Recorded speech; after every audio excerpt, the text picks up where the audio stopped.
Bien, alors, merci d'être là. Dans la suite de nos séminaires et de nos cours et séminaires sur la science des matériaux, du matériau par rencontre au matériau sur mesure, c'est-à-dire dans l'évolution des matériaux qui traduit, qui incarne une innovation technologique. Une des raisons pour avoir une innovation dans le domaine des matériaux, c'est de changer ce qu'on leur demande.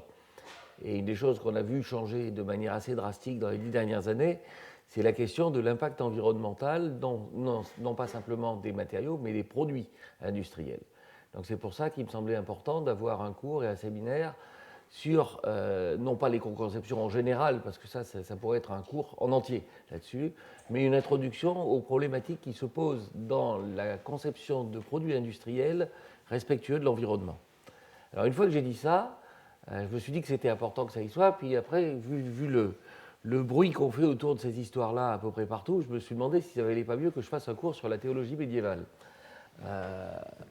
Alors, ce que je voudrais essayer de vous montrer, c'est une approche rationnelle des problèmes de prise en compte des impacts environnementaux dans la conception des produits. Et vous verrez qu'il y a un certain nombre de paradoxes qui font qu'une bonne intention n'est pas forcément toujours une bonne idée. Alors, le cours d'aujourd'hui, donc, je vais essayer de parler donc, de la manière dont on prend ces impacts environnementaux dans le choix des matériaux ou dans le développement des matériaux. Nous aurons ensuite un choix d'un des exemples où c'est absolument crucial, qui est le domaine du bâtiment. Alors, pourquoi le bâtiment? Bon, c'est à peu près un tiers de notre utilisation d'énergie, ce qui est quand même pas rien. C'est quelque chose qui peut potentiellement polluer beaucoup ou ne pas polluer du tout, quasiment pas. Et c'est une industrie dont on peut raisonnablement espérer qu'on ne va pas la délocaliser. Je n'imagine pas qu'on va construire des maisons à l'autre bout du globe pour les reconstruire ici. Donc, ça fait tout un tas de bonnes raisons de s'intéresser à ce segment particulier de l'activité industrielle, et ce sera l'objet du séminaire de Bernard Iriex, de EDF, donc qui suivra ce cours, et du workshop qu'on aura cet après-midi, alors sur encore un segment très particulier du bâtiment, qui est un segment qui est lié à l'isolation dans le bâtiment. Donc voilà l'idée qu'il y a de l'ensemble du cours aujourd'hui. Donc on a une journée assez chargée. Je crois que cet après-midi est bien rempli. Ça reflète l'importance du sujet. Alors la fois prochaine, le cours prochain, portera sur, quand je vous dis on fait évoluer ce qu'on demande aux matériaux, la fois prochaine on leur demandera tout. C'est-à-dire on va vraiment leur demander de fonctionner en conditions extrêmes, et ça va nous conduire à des problèmes de matériaux où fondamentalement on n'a pas les solutions, où on ne sait pas vraiment par quel bout le prendre. Et là, le workshop de la semaine prochaine sera encore plus inhabituel dans ces murs. Ça sera un workshop sur ce qu'on ne comprend pas et ce qu'on aimerait bien comprendre en termes d'ingénierie, sur quelques problèmes particuliers. Donc ça sera l'avant-dernier cours. Et le dernier cours, qui aura donc lieu dans 3 semaines, portera sur que peut-on retirer d'une analyse des solutions naturelles. Bien, donc restons pour aujourd'hui. Juste encore une chose, les idées que je vais vous présenter sont des idées qui émergent de travaux et de collaborations au cours du temps avec Michael Ashby et Farouk Tedjar. Farouk Tedjar, certains d'entre vous l'ont peut-être déjà entendu au Collège de France l'année dernière, dans le cadre de la chaire qu'avait Jean-Marie Tarascon sur le stockage de l'énergie. Alors, bien. Donc ça veut dire que vous pouvez, si vous voulez avoir des choses plus particulières sur les problèmes d'impact environnemental des matériaux dans les batteries, par exemple, sur les problèmes de recyclage de matériaux rares, vous pouvez retourner sur les cours de l'année dernière au Collège de France sur la chaire de Jean-Marie Tarascon. Bien. Alors, on reprend donc notre schéma d'ensemble. Donc on est là-haut, on est en train de s'acheminer de plus en plus vers la notion de matériaux sur mesure. Alors, juste un mot que je voudrais rendre très clair pour l'ensemble de l'esprit de ce cours. Quand je parle éco-conception dans le cadre d'un développement durable, dans le développement durable, il y a marqué développement. Il y a des années-lumière d'une vision malthusienne du problème. Donc je pense que ce que je vais essayer de vous montrer, c'est non pas comment est-ce qu'on peut réduire un développement, mais comment est-ce qu'on peut avoir un développement tout en étant respectueux d'un environnement. C'est-à-dire utiliser mieux la matière, utiliser mieux l'énergie. Donc les divisions de tout par 4, ce n'est pas moi qu'il faut demander. Alors, on va essayer de regarder d'abord le menu, un peu comme on a fait dans le problème du choix des matériaux, le menu en termes de matériaux, en termes d'émissions, en termes d'impact environnemental. Alors regardons ici en termes de production de matériaux. Vous avez en termes de production de matériaux différentes classes de matériaux. Les premières barres sont les barres concernant les matériaux inorganiques. Ensuite, vous avez les polymères. Et puis, vous avez des matériaux qui sont plus proches, je dirais, des matériaux naturels ou massifs, donc le ciment, le béton, l'asphalte, le verre, les fibres naturelles, etc. Donc là, vous avez ça en termes de production en tonnes par an. Donc, c'est curieux, sur ce diagramme-là, il n'y a pas le papier qui a une production en tonnes par an qui est assez gigantesque d'ailleurs. Bon, vous voyez, si vous prenez les matériaux, la première classe de matériaux, ben, vous avez le ciment, le pétrole et le charbon sont clairement les gagnants. Après, vous avez les aciers. Et après, les alliages d'aluminium, bon, les aciers sont largement 2 ordres de grandeur au-dessus de toutes les autres classes de métaux, par exemple. Si vous regardez les polymères, vous êtes toujours à peu près dans la même gamme d'ordre de grandeur. Hein. Le béton, c'est le gagnant tous azimuts. Ça veut dire que si on se pose vraiment des questions d'impact environnemental, ça vaut très sérieusement le coup de regarder ce qu'on peut faire au niveau des bétons, aussi bien au niveau de leur production qu'au niveau de leur utilisation. Alors, ce n'est pas tout à fait décorrélé du fait qu'il me semblait que le bâtiment était un cas de figure intéressant à examiner. Alors, si on remet ça en diagramme de cette manière-là, c'est-à-dire la production annuelle dans les différentes classes de matériaux, et si vous regardez quelle est la manière dont on répartit les matériaux, bien vous vous apercevez qu'à peu près 96% de l'utilisation en tonnage de matériaux est utilisé pour un nombre relativement limité de matériaux. Alors ça veut dire que si vous regardez en tonnes, qui est une certaine mesure, une mesure de l'impact environnemental massif, c'est-à-dire la quantité d'énergie pour fabriquer des matériaux, bien vous apercevez que si vous voulez vraiment avoir un impact, bien il faut avoir un impact sur quelques classes de matériaux vraiment dominants, comme par exemple l'acier ou le béton. Vous avez beaucoup entendu parler dans l'actualité, avec les histoires de Florange, du projet ULCOS. Le projet ULCOS consiste toujours d'ailleurs, à diminuer les émissions de CO2 par tonne d'acier. Alors, il y a quelques informations, je n'ai pas l'habitude de commenter l'actualité, mais là je pense qu'il y a quelques informations qui sont intéressantes.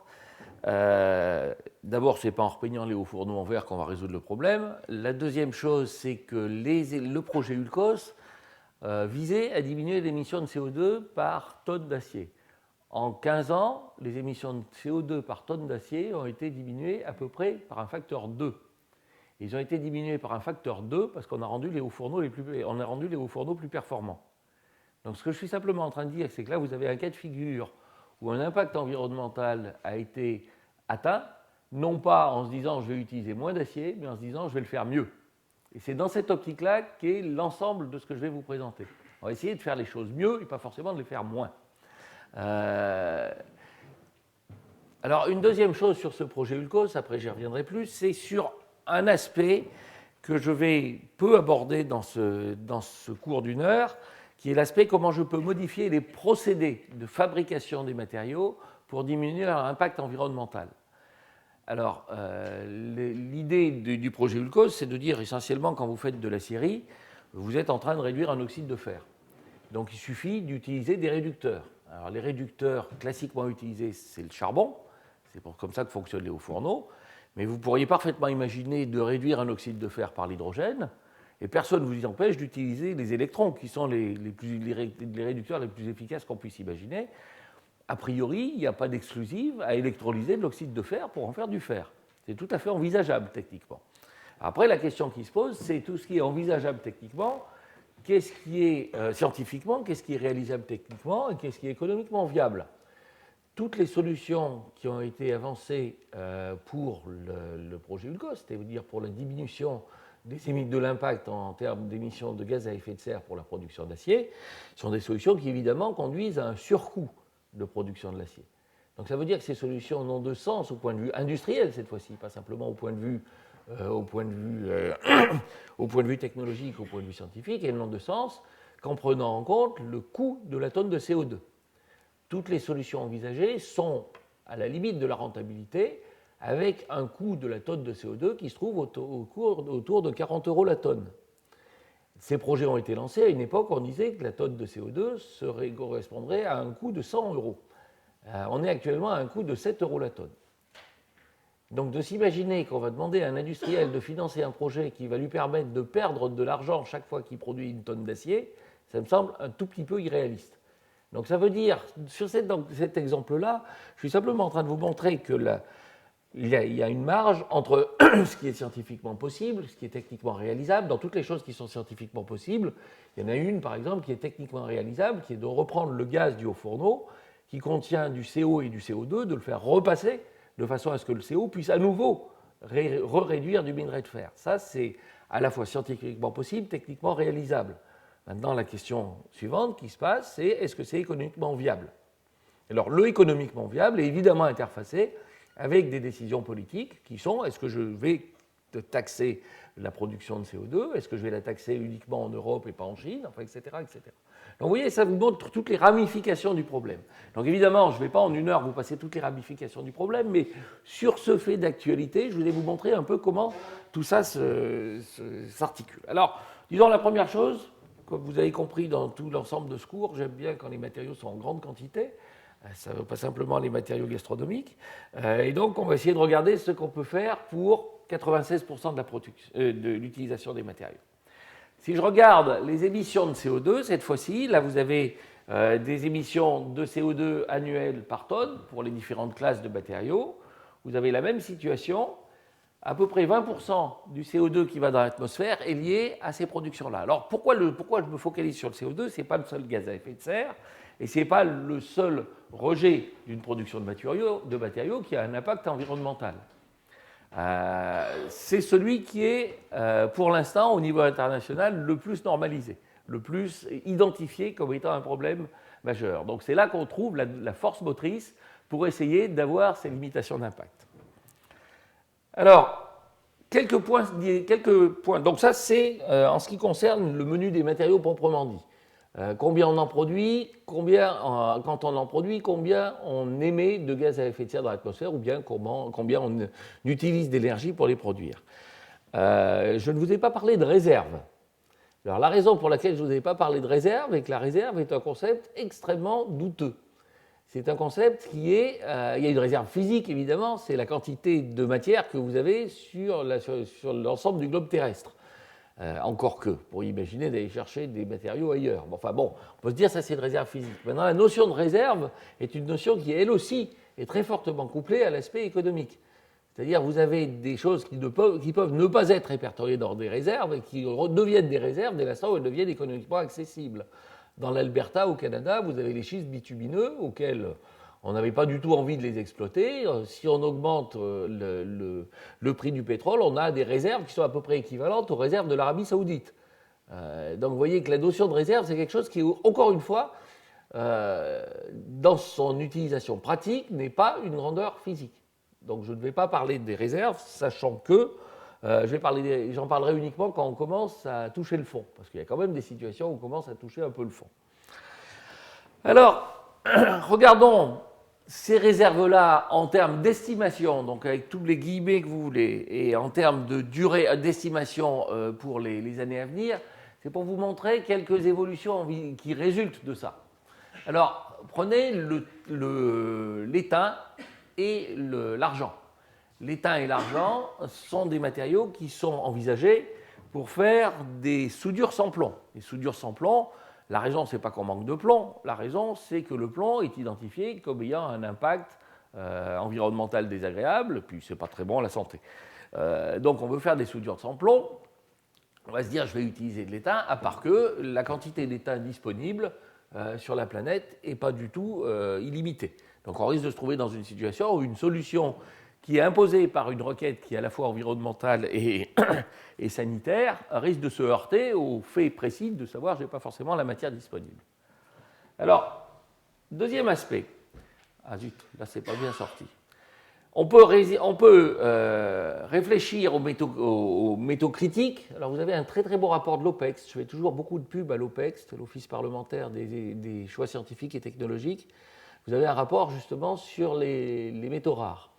Alors, vous allez regarder les métaux rares en termes de quelle est leur rareté et quelle est leur importance économique. Et ce genre de choses va vous permettre de savoir où est-ce... Il y a des métaux qui manquent, mais ce n'est pas forcément un drame qui manque. Il y en a quelques-uns qui ne manquent pas, mais ils sont stratégiques et ça pose problème.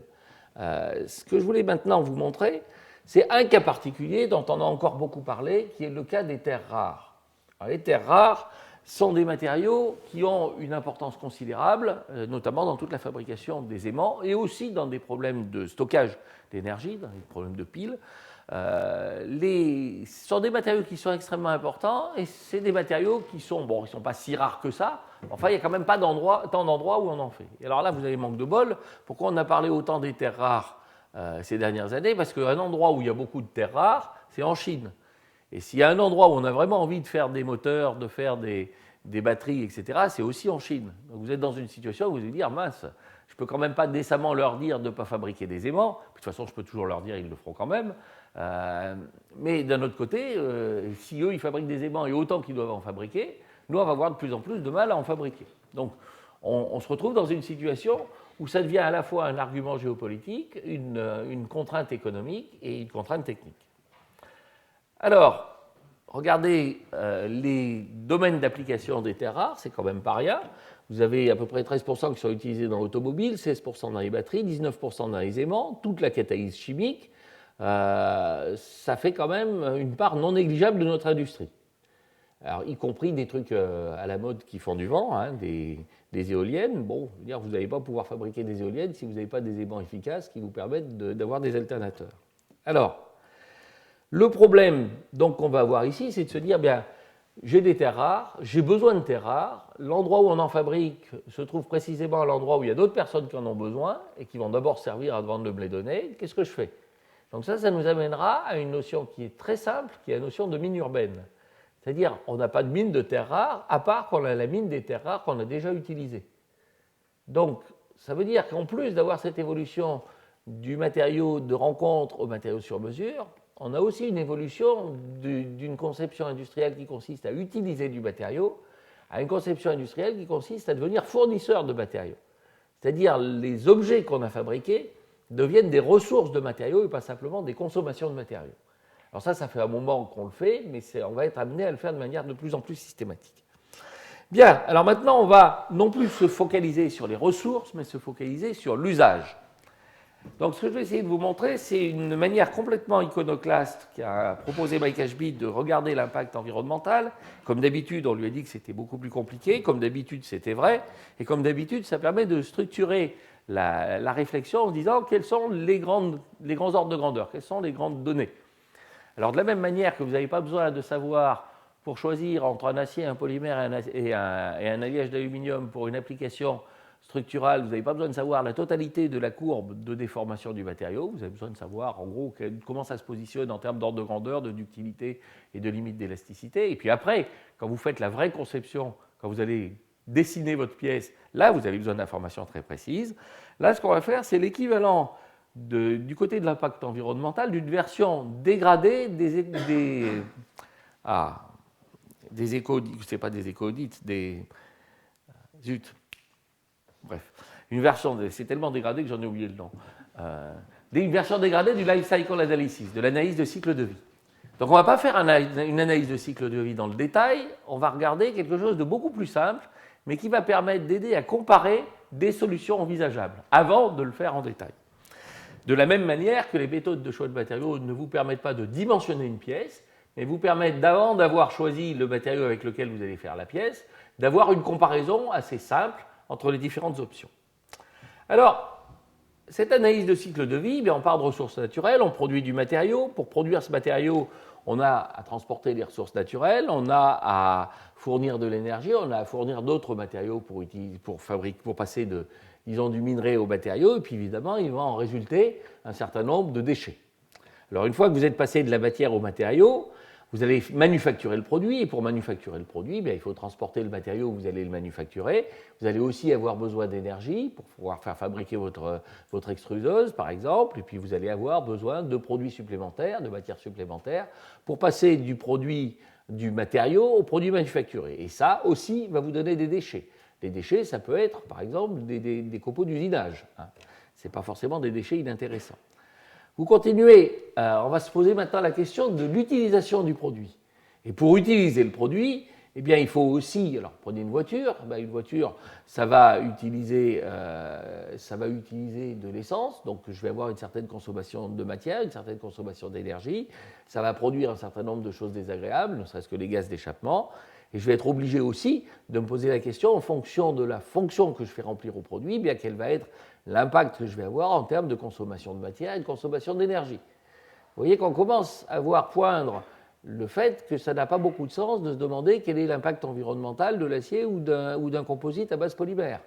Si vous voulez vous poser cette question-là, d'abord il faut se poser cette question-là dans un domaine donné, vous allez vous dire dans l'automobile, et il va falloir se dire combien je gagne en termes de consommation d'essence, par exemple, et combien ça me coûte en termes de consommation d'énergie pour pouvoir fabriquer le matériau.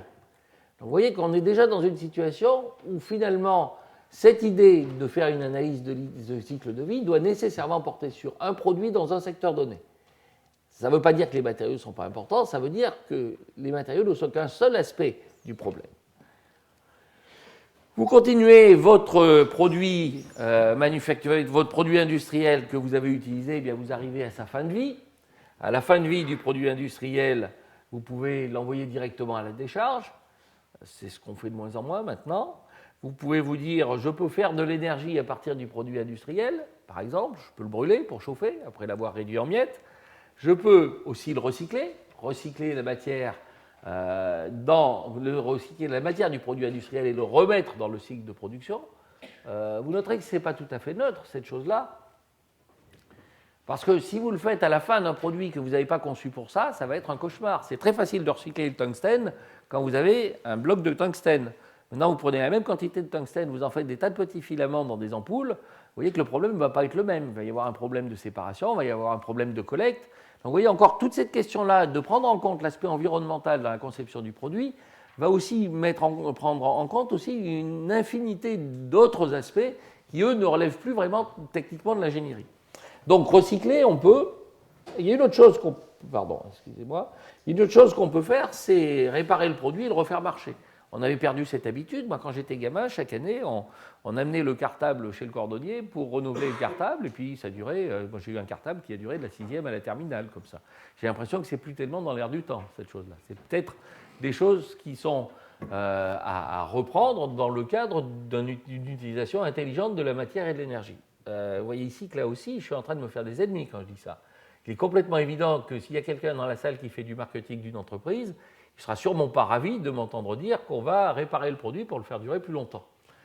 Alors, c'est vous dire que toutes ces questions-là, il faut se garder de l'angélisme. Une idée sympathique n'est pas forcément une bonne idée, et il ne suffit pas que ça ait l'air bien pour que ça se mette en place. Donc ça veut dire qu'il y a tout un aspect que je n'aborderai pas, mais qu'il est important d'avoir en tête, qui est l'aspect réglementation, qui va venir avec ces problèmes-là. Alors, je peux maintenant... Donc, je peux essayer de voir l'ensemble de ça, et alors là, vous sentez que ça devient tout de suite assez cauchemardesque si j'essaye de le faire pour toutes les sources d'énergie, toutes les sources de produits, toutes les matières que je peux utiliser, toutes les matières que je peux émettre à partir soit de la fabrication, soit de la mise en œuvre, soit de l'utilisation du produit industriel.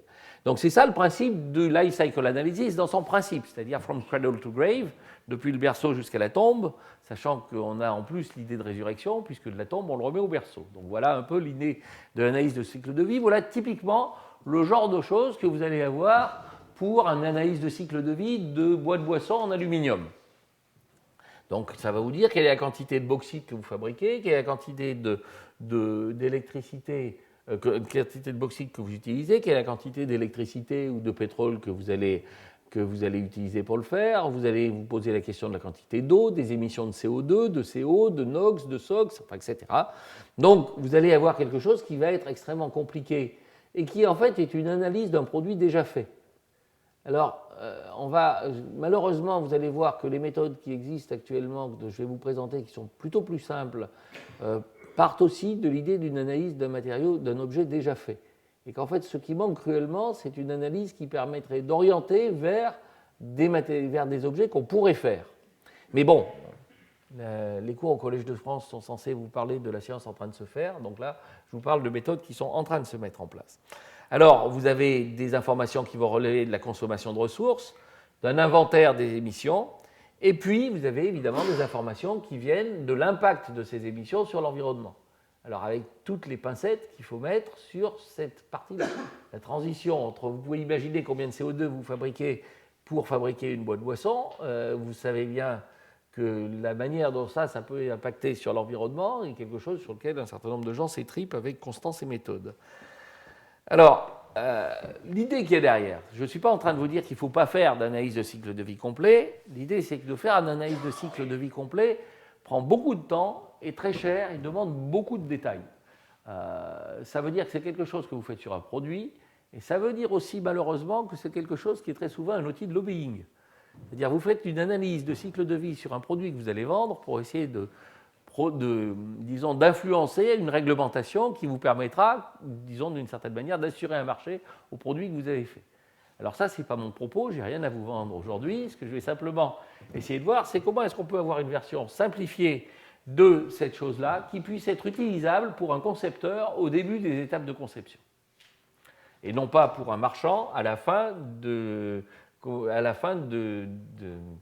production du produit pour pouvoir capter un marché. Alors, l'idée qu'il y a derrière ça, c'est de se dire, il y a essentiellement deux grandes choses qu'on va regarder. On va regarder les émissions de CO2 et on va regarder le contenu énergétique. Et c'est ça qui va nous servir de guide de lecture entre les différentes versions possibles d'un produit industriel. Alors, on choisit la source d'énergie et on choisit une émission, le CO2. Ça veut dire que ce que je suis en train de vous dire là va nécessiter, pour pouvoir être utilisable, d'être convolué avec l'origine de l'énergie dans chacun des pays où va se produire les choses. Si vous vous dites quelle est la quantité d'énergie nécessaire pour faire une boîte en aluminium, sachant que vous électrolysez l'aluminium, et que vous vous posez la question de savoir quelle est l'émission de CO2 qui en résulte, ce n'est pas la même chose de faire ça en Australie où l'essentiel de votre électricité vient du charbon, ou de faire ça en France où l'essentiel de votre électricité vient du nucléaire. Donc, il y a toujours des aspects de traduction qui auront une influence locale. Ça, c'est très important. Le deuxième point qui est très important, quand je vous ai fait ce diagramme, vous voyez qu'il faut impérativement distinguer les différentes phases de la vie d'un produit. Et une question qui va arriver immédiatement, c'est de passer du catalogue à la structure, c'est-à-dire de se dire dans ces différentes phases de la vie d'un produit, quelles sont les phases qui sont dominantes. Et ça ne va pas être la même chose pour une voiture, pour une maison, pour un avion. Donc on va essayer de savoir dans les phases de la vie d'un produit, par exemple pour l'énergie ou pour l'émission de CO2, qu'est-ce qui vient du matériau proprement dit, qu'est-ce qui vient de l'élaboration du matériau en produit, qu'est-ce qui vient du transport, qu'est-ce qui peut venir de l'utilisation et puis qu'est-ce qui vient de la fin de vie. Donc la fin de vie, soit parce qu'on se débarrasse de la matière, soit parce qu'on la recycle.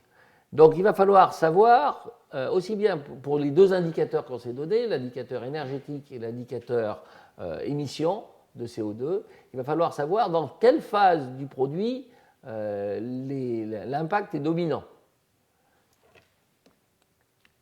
Alors, si je regarde les données dont on a besoin, on a évidemment des données en ce qui concerne les matériaux. Cette fois-ci, on a besoin de données sur les quantités d'énergie stockées et on a besoin de données sur les émissions qui correspondent à la fabrication d'une tonne de matériaux. Donc voilà des quantités d'énergie pour différents types de matériaux, encore une fois classés dans les grandes familles.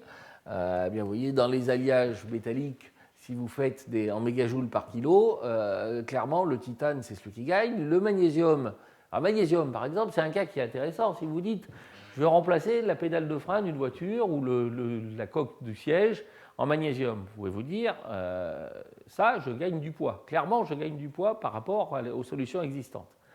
Donc ça, vis-à-vis de l'utilisation de la voiture, je vais me dire, j'allège la voiture, je vais pouvoir utiliser moins de litres d'essence au kilomètre parcouru. Par contre, le magnésium, vous voyez que la quantité d'énergie qu'il faut pour le produire est très élevée. Et enfin, le magnésium, pour le produire, on est très souvent obligé de faire ça dans des atmosphères qui ne sont pas spécialement sympathiques. On se retrouve avec du fluor ou des matériaux de ce style-là. Donc, si vous voulez avoir une approche rationnelle du problème, il faut vous poser la question de savoir, dans la voiture, qu'est-ce qui est important? Est-ce que c'est ce que je mets dans la voiture ou est-ce que c'est toute l'utilisation de la voiture qui va dominer? Et je crois qu'il faut qu'on fasse ces choses qui sont, ça a l'air très simple quand je vous le dis comme ça, c'est d'une naïveté totale. Mais si on se donne cette grille de lecture, il y a un certain nombre de baudruches qu'on peut dégonfler assez rapidement. Moi, je me souviens d'un projet que j'avais eu à évaluer il y a quelques années. Je garderai par charité le secret, le nom de l'entreprise qui déposait le projet. C'était de ces magnifiques petites voitures où, grosso modo, alors qu'ils consomment une quantité d'essence absolument monstrueuse au kilomètre, qui sont très jolies et tout ce que vous voulez, et on était en train d'expliquer que c'était un grand projet pour remplacer, pour avoir un tableau de bord qui était sympathique vis-à-vis de l'environnement. Donc, d'accord, il était sympathique vis-à-vis de l'environnement, le tableau de bord, mais c'était 0,00001% de l'impact environnemental de la voiture en question. Bon. Donc là, la réponse, c'est dire, vous ne payez pas de la tête du monde quand même. Donc, d'avoir simplement cette grille de lecture très simple pour dire où est-ce que l'impact est majeur, me semble quelque chose de très important. Alors, si on regarde maintenant voilà. Si on regarde maintenant les différents aspects de cette utilisation des matériaux dans une optique de développement durable, je voudrais vous montrer plusieurs aspects du problème.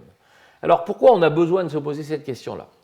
On a besoin de se poser cette question-là dans la fabrication et l'utilisation du produit industriel. On a besoin de se poser cette question en termes de taux de dommage à l'environnement. Il ne faut évidemment pas qu'on le dommage plus vite qu'on le répare. On a besoin de changer la manière dont on utilise les matériaux, y compris en se posant la question de réutiliser les objets ou de recycler les matériaux qui les constituent. Et il va nous falloir des outils pour pouvoir faire cette grille de lecture toute simple dont je vous parlais tout à l'heure, qui est déjà de savoir quels sont les termes dominants. Alors, c'est important, c'est un challenge pour l'industrie, ne serait-ce que parce que le consommateur est de plus en plus sensible à ces idées-là. C'est éventuellement une source de développement de secteur industriel. Là, on en verra un certain nombre de cas dans les exemples que nous traitera Bernard Yayex. C'est pas simplement, ça serait bien de ne pas embêter les petits oiseaux. Il y a plein de choses à faire pour ne pas embêter les petits oiseaux. Et ça peut créer de l'emploi et de la richesse. On essaye aussi d'avoir, voyons le côté positif des choses, ça peut être aussi une manière de diminuer le gaspillage de matière en réduisant la quantité de matière, d'énergie et d'eau qu'on va utiliser, en réduisant les émissions et les détritus, enfin les saletés qu'on émet, et en essayant de faire essentiellement une boucle fermée de l'utilisation des matériaux. Alors, voilà ce qu'on a appelé l'éco-efficiency. Ça date pas tout à fait d'aujourd'hui, mais la première fois où ça a été défini de manière vraiment, disons, explicite, c'est dans un rapport de Phillips sur l'environnement, où il disait « Delivering competitively priced goods and services that satisfy human needs and enhance quality of life while reducing the ecological impact and use of resources ». Chaque mot a été pesé au trébuchet dans cette définition-là. Il faut que les produits soient compétitifs, sinon c'est bien beau de faire un produit qui est très sympathique pour l'environnement, si personne ne l'achète, ça ne va pas faire grand-chose. Il faut qu'ils répondent aux besoins, il faut que ces besoins correspondent à une amélioration de la qualité de vie, quelle que soit la définition qu'on donne de cette amélioration de la qualité de vie, en réduisant l'impact écologique au sens de destruction de l'environnement et l'utilisation des ressources. Donc c'est résolument dans une approche active de construction de quelque chose et pas dans une approche malthusienne de j'arrête tout et je vais me coucher. Bien, alors pourquoi c'est une approche système qu'il faut aborder ? Eh bien parce que, comme vous l'avez vu, on est obligé de se poser la question sur le produit industriel et pas simplement sur la matière qu'on utilise. On est obligé de se poser la question de la matière, de la forme et du procédé pour l'obtenir, tout comme on est obligé de se poser cet ensemble de questions quand on a à choisir des matériaux d'une manière assez simplificatrice. Je dirais que quand vous posez la question de l'impact environnemental d'une voiture, il y a déjà la forme de la voiture qui va vous dire si elle est aérodynamique, puis il y a les matériaux avec lesquels vous allez faire qui vont vous dire si vous transportez autre chose que des tonnes de ferraille dans la voiture en question. Alors, le produit industriel va avoir donc à utiliser de la matière dans son fonctionnement, dans sa fabrication et dans la fin de vie, et elle va avoir à utiliser de l'énergie aussi dans chacune de ces trois étapes. Alors, les stratégies pour un développement durable dans cette optique-là. on en voit plusieurs. On voit optimiser l'efficacité, donc me débrouiller pour que je puisse faire plus de kilomètres avec la même quantité d'essence. On peut optimiser les matériaux et les procédés pour réaliser. Alors ça, par exemple, ça peut vouloir dire avoir un moteur plus efficace. Ce n'est pas nécessairement changer les longerons. Ça peut être d'optimiser les matériaux et le choix des procédés pour minimiser l'impact environnemental. Je vous avais donné un exemple qui était le cas du brûleur radiant, où on avait un flux de gaz qui brûlait dans un matériau poreux et qui, d'une certaine manière, échauffait le matériau poreux et de manière radiative vous permettait d'avoir un radiateur. Bon, là, il faut se poser la question de savoir comment est-ce que je peux le plus efficacement utiliser le gaz qui arrive, le matériau que je vais utiliser, quels sont les moins impactants sur l'environnement en termes de matériaux, mais aussi quel est l'impact qu'ils ont sur l'environnement en termes des gaz émis, pas après avoir brûlé le gaz dans votre brûleur radiant. Donc, les problèmes de choix de matériaux et les problèmes de choix de procédés vont être absolument cruciaux dans cette histoire-là. Et puis, concevoir la conception de façon à favoriser le recyclage. Alors, un exemple qui ne date pas d'aujourd'hui, c'est qu'on a commencé à recycler les ferrailles de l'automobile. Quand on a commencé à recycler les ferrailles de l'automobile, donc prenez une voiture, vous écrabouillez ça, vous en faites une sculpture de César, et puis après ce truc-là, vous dites, je mets tout ça au four électrique, et je récupère l'acier qui sort de ce four électrique. Et puis quand on a commencé à faire ça, on passe cet acier-là au laminoir et on fabriquait des magnifiques crocodiles. Vous avez des tôles qui sortaient, qui s'ouvraient comme ça. Alors évidemment, ça marche beaucoup moins bien, on n'est pas très content. Et une des raisons pour ça, c'était le fait que dans les voitures, on avait de plus en plus d'appareillages électriques qui étaient associés de plus en plus à des fils de cuivre, lesquels fils de cuivre, quand on les compactait avec l'acier, nous faisaient des aciers au cuivre. Le cuivre, au voisinage des joints de grain fondés avant l'acier, on se retrouvait avec une fragilisation par les métaux liquides et vous vous retrouviez avec un acier qui était intrinsèquement fragile à la température de laminage parce qu'on avait inclus du cuivre qui venait du recyclage des voitures. Alors, quand je vous raconte ça comme ça, vous imaginez dans une usine de laminage le truc qui sort, que ça s'appelle vraiment le crocodiling, et c'est très spectaculaire. C'est très mal vécu généralement dans une usine, ce truc-là. Mais maintenant, qu'est-ce que ça voulait dire? On peut se dire, bon, je ne recycle plus les ferrailles des voitures. Ce qu'on peut aussi se dire, c'est les ferrailles des voitures, je peux les recycler, à condition d'avoir pensé la conception des voitures de façon à ce qu'avant de recycler les ferrailles des voitures, je suis capable d'extraire une espèce d'araignée qui est l'ensemble des fils électriques que j'enlève d'une seule fois, que je mets à part, et ça tombe bien, le cuivre c'est aussi un matériau précieux, c'est quand même un peu bête de le mettre dans la ferraille, et maintenant une fois que j'ai fait ça, je peux recycler la ferraille des voitures. Donc c'est pour vous dire que cette question-là du recyclage est aussi une question qui va vous amener à repenser l'ensemble de la conception. Ça va vous amener à repenser l'ensemble de la conception pour l'assemblage aussi. Si vous vous dites je veux recycler différents matériaux, eh bien, il faut que je puisse désassembler les matériaux qui constituaient le produit. Donc ça veut dire qu'il faut que j'ai pensé le départ, l'assemblage des différents matériaux, de façon à ce que je puisse le désassembler à la fin. Donc vous voyez que dans cette optique-là, on va se retrouver dans une situation où, une fois encore, personne n'a l'idée complète. Et une fois encore, il faut que les gens des procédés, des matériaux et de la conception travaillent ensemble. Alors, un aspect qui est important dans ces aspects-là, c'est de durer plus longtemps. Alors, vous pouvez essayer d'augmenter la durée de vie du produit, vous pouvez essayer de favoriser sa réparabilité, vous pouvez essayer d'éviter les remplacements inutiles. Tout ce que je vous dis là, ça ressemble à un monde de bisounours, parce qu'évidemment, les premiers qui vont dire que ça ne va pas, c'est les gens du marketing, qui ont évidemment envie qu'un produit, on ait envie de l'acheter, et puis on a envie de le changer pas trop longtemps après avoir eu envie de l'acheter. Donc ça veut dire que ces idées-là ne peuvent avancer que si elles ont un support massif du point de vue soit de la régulation, soit du point de vue des consommateurs. Moi j'ai toujours tendance à penser que ça marchera mieux si c'est les consommateurs qui ont cette conscience-là. Alors le potentiel pour action, on peut jouer sur les matériaux, sur les propriétés des matériaux, sur le contenu énergétique des matériaux, sur l'utilisation de ressources renouvelables, les procédés, quelle est l'énergie la consommation d'énergie et quel est l'impact environnemental, et puis sur l'efficacité de la conception. Alors, les types d'évaluation qu'on va avoir sur les produits industriels. On peut avoir une évaluation sur leur poids, c'est particulièrement vrai chaque fois qu'on va avoir des objets qu'on est amené à déplacer. Alors, il n'y a pas que le transport. Il Par exemple, chaque fois que vous avez un moteur, il y a une pièce tournante dans cette chose-là. Donc, on peut se poser la question du poids, on peut se poser la question des substances nocives qui sont utilisées ou produites, on peut se poser la question de l'emballage.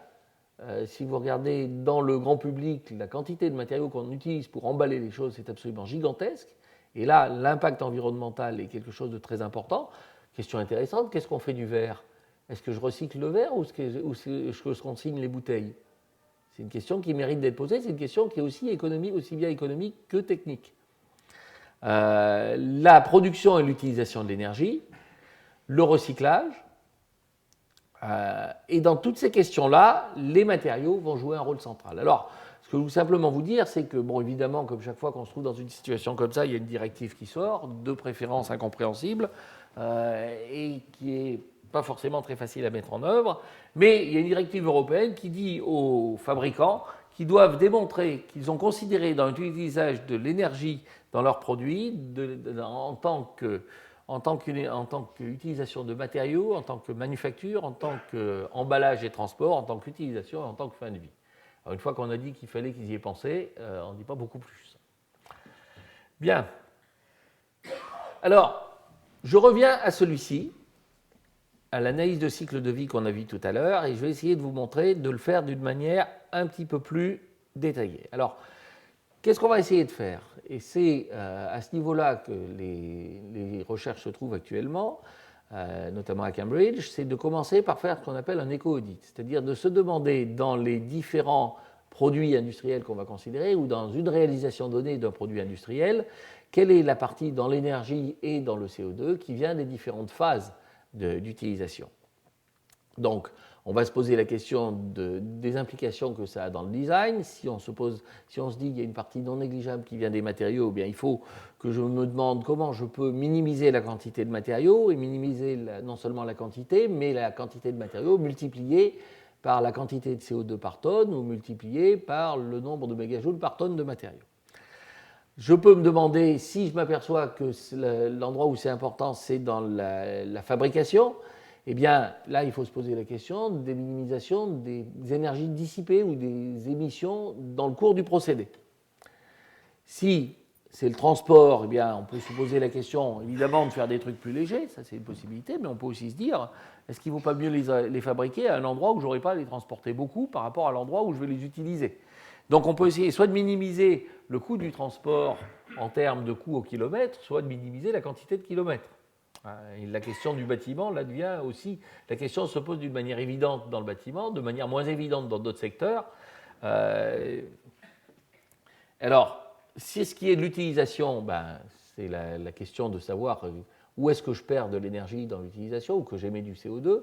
Si c'est dans le transport, si c'est dans une voiture, c'est clairement la quantité d'essence que j'utilise, donc entre autres la masse de la voiture. Si c'est le bâtiment, je veux me dire c'est la quantité d'énergie que j'utilise pour chauffer le bâtiment qu'il va falloir que je minimise, d'où la question de l'isolation du bâtiment qui va sortir. Et puis évidemment le recyclage, donc avec un certain nombre d'impositions sur le concepteur, de prendre des matériaux non toxiques, des matériaux recyclables et de concevoir le composé, le produit, de façon à ce qu'on puisse le désassembler sans trop de difficultés. Alors, c'est un diagramme que j'ai montré à la leçon inaugurale, que je vous remontre ici. C'est une analyse de l'impact environnemental, alors là simplement sur l'énergie utilisée pour différents domaines industriels. Et clairement, ça vous dit vers quoi on peut aller. Si vous regardez un avion, bien la quantité d'énergie dans la durée de vie d'un avion, qui est grosso modo d'une trentaine d'années, la quantité d'énergie que vous allez utiliser, c'est essentiellement pendant l'utilisation de la vie de l'avion. Donc en fait, de se poser la question de savoir est-ce que le composite à matrice polymère à renfort fibreux a un contenu énergétique qui est plus ou moins grand que l'alliage d'aluminium qu'on utilisera et qui veut remplacer, ça n'a juste strictement aucun sens. On peut le faire, et on le fait malheureusement comme argument de vente, mais en termes d'argument d'impact environnemental, ça n'a aucun sens. Donc là, par contre, de se poser la question, est-ce que j'ai des structures qui me permettent d'alléger l'avion de façon à ce que si j'allège de 500 kg un avion, je peux mettre une personne de plus dedans, là, c'est une question qui commence à avoir du sens. Si vous prenez l'autre extrême, prenez un parking. Un parking, c'est essentiellement l'utilisation en termes d'impact, en termes d'énergie utilisée, c'est le matériau que vous allez utiliser pour faire un parking couvert. Vous n'allez pas vous amuser à le chauffer, ce parking couvert, sauf quand vous êtes au Canada. Par contre, si vous considérez maintenant une maison, bien une maison, vous allez avoir une part un peu en termes d'énergie, une part tout à fait comparable entre les matériaux, et entre la quantité d'énergie dans les matériaux utilisés dans la maison et l'utilisation de la maison pendant sa durée de vie donnée. Alors vous voyez que de manière assez récurrente arrive la notion de durée de vie dans cette histoire-là. C'est-à-dire que vous ne pouvez vous poser cette question d'ensemble que si vous avez à la fois quelque chose qui prend en compte un flux d'utilisation de matière ou d'émission de CO2 pendant toute la vie du matériau à comparer avec une entrée initiale. Et donc ça n'a de sens de faire cette comparaison que vous savez, si vous savez pendant combien de temps vous avez l'utilisé. C'est une question intéressante si vous regardez les éoliennes, par exemple. Suivant la durée de vie d'une éolienne, on peut raisonnablement se poser la question de savoir est-ce qu'elle va permettre d'économiser plus de CO2 qu'elle n'en utilise pour le produire. Et là, quand vous arrivez à ces questions-là, vous arrivez à poser des questions qui deviennent extrêmement précises et qui ne sont plus des questions du style j'aime ou j'aime pas les moulins à vent. Donc, ce genre d'analyse, ça sera la première question qu'il va falloir se poser en termes d'éco-conception. Alors, le logiciel qui est développé à Cambridge permet de faire ce genre d'analyse. Et alors, je vais vous montrer, ce logiciel a l'avantage d'être aussi couplé avec une base de données matériaux, qui sont les mêmes que celles que je vous ai montrées au début. Mais ces bases de données matériaux contiennent des informations sur l'impact environnemental des matériaux. Alors là, je vous dis caveat, méfions-nous, ces informations sont les meilleures dont on dispose actuellement, ce n'est pas forcément des informations qui sont très fiables. Donc on est dans une situation où ce n'est pas toujours évident d'avoir l'impact environnemental en CO2 de tel ou tel type de matériaux. Les gens ne sont pas forcément toujours d'accord, mais au moins d'essayer de mettre en place une méthodologie qui sera saine si on a des données saines, est déjà mieux que d'avoir une méthodologie malsaine sur des données inexistantes. Alors, si je prends une lampe comme ça, eh bien, les informations dont on va avoir besoin pour faire son éco-audit, donc une version pauvre de l'analyse de cycle de vie, ça va être quels sont les matériaux utilisés, quels sont les procédés utilisés pour le mettre en forme, quels sont les besoins en termes de transport, quel est le cycle d'utilisation de ce produit et qu'est-ce qu'on fait pour sa fin de vie. Donc ça, c'est des questions que l'on va demander à l'utilisateur de renseigner avant de faire cette analyse. On va avoir des données qui vont être là, des données qui concernent les matériaux en ce qui concerne leurs propriétés, mais aussi leurs propriétés environnementales. Quelles sont les énergies impliquées, quelles sont les énergies des différents procédés. Comme d'habitude, les données sont plus fiables sur les matériaux que sur les procédés dans ce genre d'outils. On va faire ainsi un éco-audit du modèle qui va nous sortir le type de diagramme que vous avez ici, et puis après une synthèse qui nous donnera les consommations en termes de matériaux, en termes d'énergie, en termes d'émissions pour les différentes phases du produit. Alors ça, vous voyez, c'est quelque chose qui n'est pas encore un aide à la conception du produit. Je ne suis pas parti du fait je veux faire une lampe électrique, débrouillez-vous. Je pars d'un produit qui est déjà réalisé, qui peut être réalisé de différentes manières. Comment je peux analyser rapidement ces différentes options? Alors vous allez me dire, qu'est-ce que ça change par rapport au life cycle analysis habituel? Ça change que c'est beaucoup plus simple, que c'est très rapide et que vous pouvez le faire au tout début de la période de conception. Et que ça vous permet d'avoir très rapidement des comparaisons qui après doivent être confirmées ou infirmées par une analyse de cycle de vie beaucoup plus détaillée. Donc un exemple de ça que je vous traiterai tout à l'heure, c'est l'exemple de l'emballage pour une boisson. C'est un exemple qui est très emblématique parce qu'on peut emballer une boisson gazeuse dans du verre, dans du plastique, dans des canettes en aluminium, dans des canettes en acier, et que là, rapidement, j'aurais envie de savoir ces différentes options, quel est leur impact environnemental.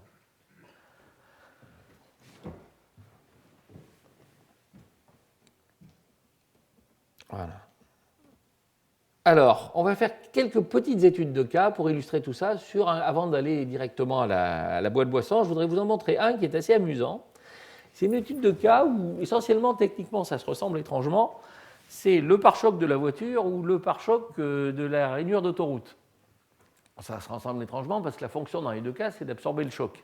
À part que dans un cas, on le transporte, c'est le pare-choc. Dans l'autre cas, vous ne le transportez pas, c'est la rainure de l'autoroute. La glissière qu'il y a sur une autoroute. Et en général, l'un tape dans l'autre. Donc, ce qu'on va essayer de faire sur des barrières statiques et ces barrières mobiles, c'est d'essayer très rapidement de faire une analyse d'impact, si j'ose dire. Donc, la fonction, c'est d'absorber l'impact, de transmettre la charge. Si on regarde les phases dominantes, clairement, la barrière d'autoroute, je ne la transporte pas. La phase dominante, c'est la fabrication de la barrière d'autoroute. Le pare-choc, je le transporte. La phase dominante, c'est l'utilisation du pare-choc. Et maintenant, le critère, ça va être à gauche la résistance en flexion par unité d'énergie,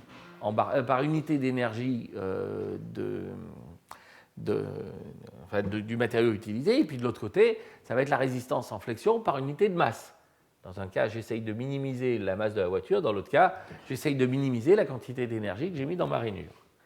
Alors, quand je fais ça en termes d'indice de performance, cours numéro 2, eh bien, je vois apparaître la limite d'élasticité du matériau à la puissance 2 tiers, parce que je suis dans une pièce en flexion, divisé par la quantité d'énergie, la densité du matériau. Ici, je vais avoir la limite d'élasticité du matériau à la puissance 2 tiers, divisé par la densité.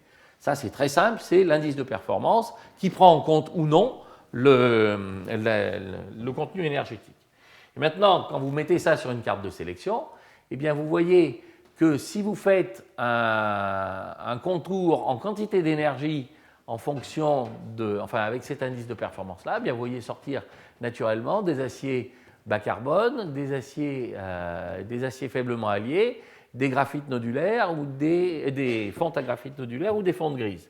Alors si maintenant vous dites que ce n'est pas simplement une question de limite d'élasticité, mais c'est aussi une question de ductilité, parce que vous voulez absorber de l'énergie, eh bien vous allez vous retrouver dans une situation où évidemment vous allez plutôt essayer de regarder du côté des aciers au carbone ou des aciers faiblement alliés. Si vous vous posez la question maintenant sur la voiture, le pare-choc de la voiture, bien vous voyez que la question ne se pose plus du tout dans les mêmes termes, avec la même base de données. Et vous voyez, donc les lignes parallèles sont des lignes équiperformance. Quand je me déplace vers le haut, j'ai des matériaux qui sont de plus en plus performants. Sur la même ligne, les matériaux sont de performance identique. Et vous voyez que là, la question, si vous posez simplement la question de l'allègement, eh bien, des alliages de magnésium, des alliages d'aluminium, des alliages de titane, ou voire des polymères renforcés à fibre de carbone deviennent tout à fait performants. Alors après, évidemment, viennent se superposer à ça le fait d'avoir quelque chose qui est acceptable au point de vue coût. Vous n'allez sûrement pas faire un pare-choc de voiture en composite à fibre de carbone. Vous pouvez par contre très bien le faire en matériaux polymères renforcés par des particules et pas par des composites. Ils n'absorberont pas tant d'énergie que ça, ce qui fait que vous êtes obligé d'utiliser des crash box derrière de manière efficace. Donc ça veut dire que ça vous ramène aussi à une reconception complète, ce genre d'approche. Mais typiquement, c'est pour vous dire le même cahier des charges techniques, avec un objectif qui est soit de transporter, soit de ne pas transporter, va vous conduire à une grille de lecture qui est assez différente sur vos choix de matériaux. Alors, maintenant, regardons la bouteille d'eau. La bouteille d'eau. Voilà différentes options qu'on a. Donc une bouteille en verre, en polyéthylène, en aluminium, en acier. On va regarder l'impact en termes de CO2 et l'impact énergétique. Donc, ce qu'on va faire maintenant, c'est prendre un exemple. On se dit, j'en fais 100. Ce que je vais vous montrer, c'est exactement de quoi on a besoin pour faire un éco-audit rapide. Donc, vous dites, j'ai une bouteille en PET qui est avec un bouchon en polypropylène. On l'utilise, il est, comment on dit en français, blow molded. J'ai un polymériste dans la salle. Blow molded, la traduction. Injection soufflage. Voilà, d'accord. Soufflage injection. On le fait en France, on le transporte en Angleterre sur 500 km. On va le refroidir pendant 2 jours et on va le boire. Donc vous voyez que dès l'instant où on arrive à ce genre de question, on est obligé, ça ne va pas être la même réponse si je le fabrique en France et que je le bois en France, si je le fabrique en France et que je le bois en Angleterre. Si je suis obligé de le garder pendant 15 jours avant de le vendre, la quantité d'énergie utilisée dans la réfrigération ne va pas être la même. Donc vous allez changer aussi le poids respectif. Donc ça veut dire que vous allez avoir des informations qui vont passer par l'intermédiaire d'un questionnaire, qui vont vous permettre d'avoir ce genre d'informations. Donc vous prenez un matériau qui est le PET, le procédé est du moulage, la masse est de 0,04 kg, on dit à la fin on le recycle, Vous prenez le bouchon qui est en polypropylène, même genre de choses, puis vous allez avoir des informations sur le transport. Est-ce que vous le transportez par bateau? Est-ce que vous le transportez par train? Est-ce que vous le transportez par camion? Pendant combien de temps? Vous allez avoir des informations sur la réfrigération. Et quand vous faites cette chose-là, bien que vous allez... Attendez, je vais aller directement à l'énergie. Donc, voilà. Si vous regardez la dernière étape qui est le recyclage, vous allez regarder les différents types de matériaux qui sont utilisés, quelle est la proportion qui est effectivement recyclée. Et je vais aller tout de suite au résultat. Si vous faites votre analyse, donc à la fois avec les informations qu'on a données du point de vue de l'utilisateur, la base de données sur les propriétés des matériaux, la quantité d'énergie, l'impact, l'empreinte CO2, la base de données sur les procédés, vous allez ressortir pour vos différents produits quels sont les impacts environnementaux, et là vous allez arriver avec un résultat sur le PET. Donc, allons à notre histoire. Voilà la bouteille de PET. L'essentiel est dans la production, assez peu dans le procédé, pas beaucoup dans le transport, un petit peu plus dans la réfrigération. Et puis vous avez un tout petit peu qui vient du bouchon. Le bouchon, il n'y a quand même pas beaucoup de matière là-dessus. Si vous ressortez ce qui va apparaître en termes d'émissions de CO2, eh bien, ou d'émissions d'énergie, suivant que vous recyclez ou que vous ne recyclez pas, voilà quels vont être les impacts respectifs pour votre bouteille de PET. Et cet exercice qu'on vient de faire pour la bouteille de PET, qui est un exercice qui devient chiffré, vous allez faire exactement la même pour la boîte acier, pour la boîte alu, pour la bouteille de verre. Comme ça, vous allez pouvoir, in fine, pouvoir comparer le résultat de cette analyse. Alors, j'en arrive à nos différentes solutions. Donc la fonction est de contenir du fluide. L'étape dominante est les matériaux qu'on a utilisés. Le critère, c'est la quantité d'énergie par unité de fluide contenu. Attention, ce n'est pas la quantité d'énergie par quantité de matière utilisée. Ça veut dire qu'on va faire un impact par unité de fonction, pas par unité de matière. Et une fois que vous faites ces choses-là, eh bien vous avez l'énergie par litre dans les différents cas de figure. Donc si vous arrivez aux différentes options, eh bien l'acier l'emporte sur l'ensemble. Maintenant, l'acier l'emporte sur l'ensemble dans le cas de figure que j'ai donné. C'est-à-dire si maintenant vous changez le critère de savoir est-ce que je le fabrique sur place, je le bois sur place, est-ce que je vais le chauffer, est-ce que j'ai besoin de le réfrigérer ou pas, eh bien je vais me retrouver avec des classifications qui peuvent éventuellement évoluer. Alors si vous regardez ce que vous dit cette chose-là, c'est qu'entre le verre et le polyéthylène, il n'y a pas photo. Entre le PE et le PET, clairement, il vaut mieux prendre du PE. Entre l'aluminium et l'acier, il vaut mieux prendre de l'acier plutôt que de l'aluminium. Alors, maintenant, si vous étiez avec 9 et 9,2, je dis la précision de l'analyse n'est pas suffisante pour pouvoir en tirer quoi que ce soit. Mais par contre, quand vous êtes entre 9 et 3, là, vous pouvez dire raisonnablement, cette analyse, aussi grossière qu'elle soit, me permet d'avoir une idée à peu près claire de la quantité d'énergie par litre de liquide transporté. Ce n'est évidemment pas la même chose. Il faudra faire le même exercice pour les CO2 émis. Et après, la question, c'est de savoir quel poids respectif vous donnez aux deux. Vous rajoutez à ceci le poids du prix de l'objet. Et après arrive naturellement la question de savoir combien vous êtes prêt à payer pour émettre moins de CO2 ou pour avoir moins d'énergie. Alors, ce qu'il faut retenir, c'est que cette analyse est une analyse sur un produit et pas simplement sur un matériau. Et cette analyse sur un produit, c'est dans un environnement donné. C'est-à-dire, il y a l'endroit où on le fabrique et puis il y a l'endroit où je vais l'utiliser. L'aspect de choix de matériaux est absolument crucial. Je ne suis pas en train de vous dire qu'il ne faut pas faire d'analyse de cycle de vie détaillée. Je suis en train de dire d'en faire une très simplifiée au départ et quelque chose qui permet de clarifier les endroits où sont les termes dominants. Et après, il faudra le faire proprement, de la même manière qu'une analyse en indice de performance au départ permet de clarifier les avantages respectifs d'un matériau pour un cahier des charges donné, mais que pour pouvoir concevoir la pièce, on est obligé d'aller aux informations détaillées sur le matériau qu'on veut utiliser. Alors, j'arrive maintenant à la fin du cours en complément.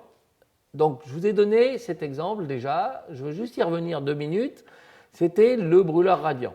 Alors, le brûleur radiant, je vous ai montré comment on pouvait concevoir un matériau sur mesure pour un brûleur radiant.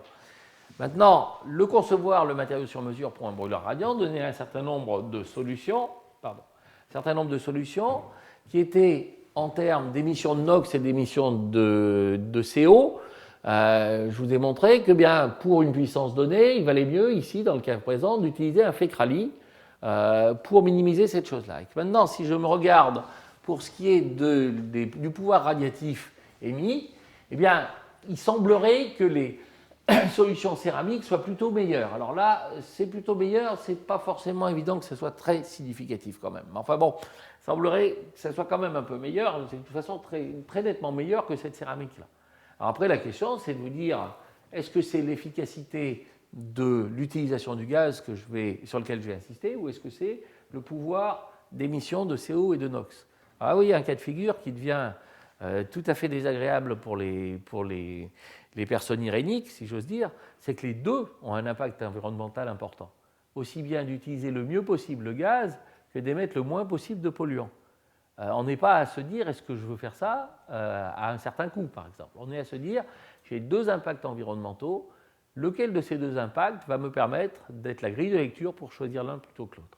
Et je pense qu'on doit en arriver dans les années qui viennent à regarder ces problèmes d'impact environnemental, non pas d'un point de vue sentimental, mais d'un point de vue d'une estimation chiffrée et aussi rigoureuse que possible, d'abord avec un degré de précision assez fruste, parce qu'on compare beaucoup de solutions, et après avec un degré de précision de plus en plus avancé sur quels sont les impacts des choix qu'on fait.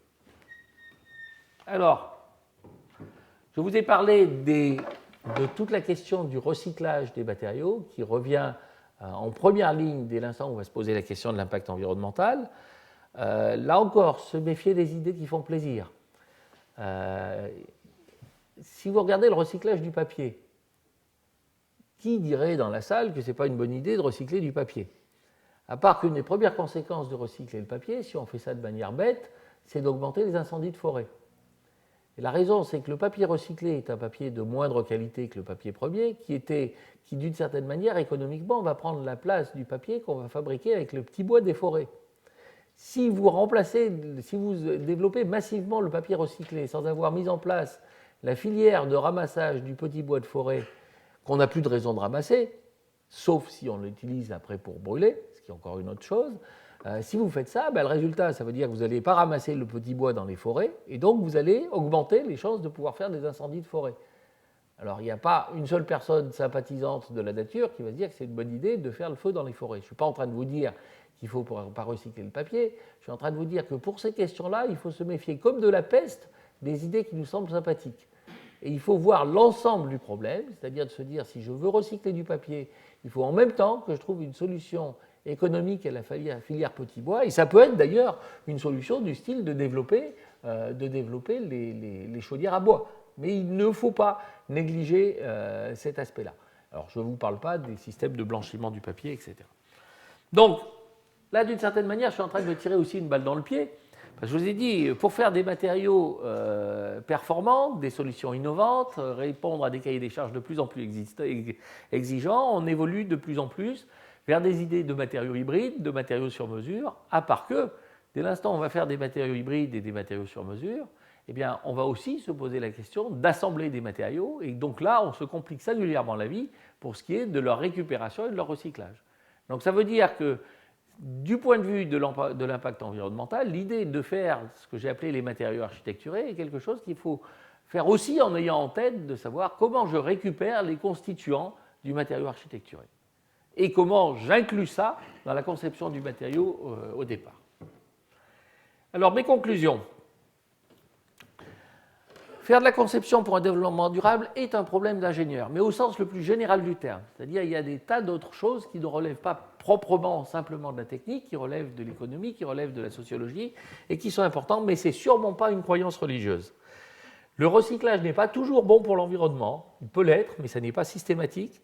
Ça, c'est juste, vous devinerez ce que je veux dire là-dedans. Les déchets sur lesquels on fait le plus de bruit ne sont pas toujours les plus embarrassants. Les sources d'énergie les plus critiques ne sont pas nécessairement les plus endommageantes pour l'environnement et les réglementations peuvent être stupides. Très bel exemple, il y a quelques années, le Danemark à une époque où on a commencé à se poser la question de l'impact environnemental, Danemark s'était dit, je vais regarder s'il vaut mieux utiliser de l'acier, de l'aluminium ou des polymères. Monumental ânerie, parce qu'on pose la question sur le matériau plutôt que sur le produit. Alors ça, c'était la première ânerie. La deuxième ânerie, c'est de se dire, pour avoir une vue indépendante de la chose, je vais demander aux gens de l'acier ce qu'ils pensent de l'aluminium et aux gens de l'aluminium ce qu'ils pensent de l'acier. Ça n'a pas raté. Les gens de l'acier ont dit que l'aluminium était très mauvais, les gens de l'aluminium ont dit que l'acier était déplorable, et le résultat, c'est que la réglementation qui est sortie est une réglementation qui a dit que pour des impacts environnementaux et un développement durable, il valait beaucoup mieux utiliser des polymères. Alors les polyméristes, évidemment, étaient ravis, mais la manière dont on était arrivé à cette conclusion était quand même un petit peu suspecte. Donc, le développement, l'utilisation des matériaux dans une optique de développement durable n'est pas du tout évidente. C'est-à-dire les forces naturelles du marché sont naturellement contre cette démarche-là. Donc ça veut dire que seules des réglementations et l'implication active des consommateurs peut permettre d'avoir une évolution dans cette direction. Et je vais terminer en vous disant, je voulais juste terminer par 2 dessins, qui sont des cas que je ne traiterai pas dans ce cours-là, mais dont je pense qu'il est important de les avoir en tête. C'est donc une chaire d'innovation technologique. J'ai essayé de vous montrer au fur et à mesure comment on voyait apparaître des nouvelles exigences qui conduisaient à des nouvelles solutions innovantes dans le domaine des matériaux. Je vous ai parlé essentiellement de la partie droite de ce diagramme-là, ce que j'appelle la physiologie du produit, c'est-à-dire l'élaboration, les matériaux qu'on fait, ce qui nous fait que le produit remplit une fonction industrielle. Et puis après, il y a tout l'aspect qui est l'aspect, je dirais, l'aspect psychologie du produit. Et il y a tout un domaine qui est extrêmement intéressant, et en particulier dans le domaine des produits de masse, c'est la manière dont on perçoit un produit. Alors il y a évidemment l'ergonomie, il y a aussi l'esthétique. Si vous êtes, certains d'entre vous vont partir au ski, une partie non négligeable des recherches sur les skis consiste à développer des vernis qui ne se rayent pas en magasin parce qu'ils sont jolis et qui se rayeront au bout de quelques mois sur les pistes pour que vous ayez envie de les changer. Donc vous êtes dans une situation où dès l'instant où on est dans des marchés saturés avec des produits de masse, l'aspect perception et l'aspect esthétique devient quelque chose d'absolument important. C'est tout aussi vrai dans l'automobile, soit dit en passant. Je vais terminer par le deuxième diagramme. Ce que j'ai essayé de vous montrer jusqu'à présent, on a vu un certain nombre d'aspects. On est parti des besoins du marché, on a regardé un cahier des charges, on s'est posé des questions de conception, de production, d'utilisation, de fin de vie. On a regardé des problèmes de sciences et de technologie pour choisir les matériaux, voire développer des matériaux sur mesure. Ce que j'ai essayé de vous montrer de ce côté-là, c'est la partie basse du diagramme ici. C'est comment est-ce qu'on peut essayer, avec le même type de méthode et de démarche, d'aborder les questions d'impact environnementaux. Je viens de vous esquisser le fait que cette branche-là est quelque chose qui est absolument de plus en plus important pour développer un produit industriel, et que cette branche-là, j'ai décidé que je n'en parlerai pas, mais vous avez vu qu'elle est revenue de manière récurrente tout au cours des exemples que j'ai pu vous donner. Donc, ça m'amène à la conclusion du cours d'aujourd'hui. Je vais donner la parole maintenant à Bernard Yeriex. Le cours suivant portera sur qu'est-ce que je peux vraiment demander de pire aux matériaux. Et avec la réponse, je ne sais pas faire dans un certain nombre de cas, mais il y a vraiment besoin de jus de ménage pour essayer de faire avancer les choses. Donc je vais passer la parole à Bernard Yeriex maintenant. Merci.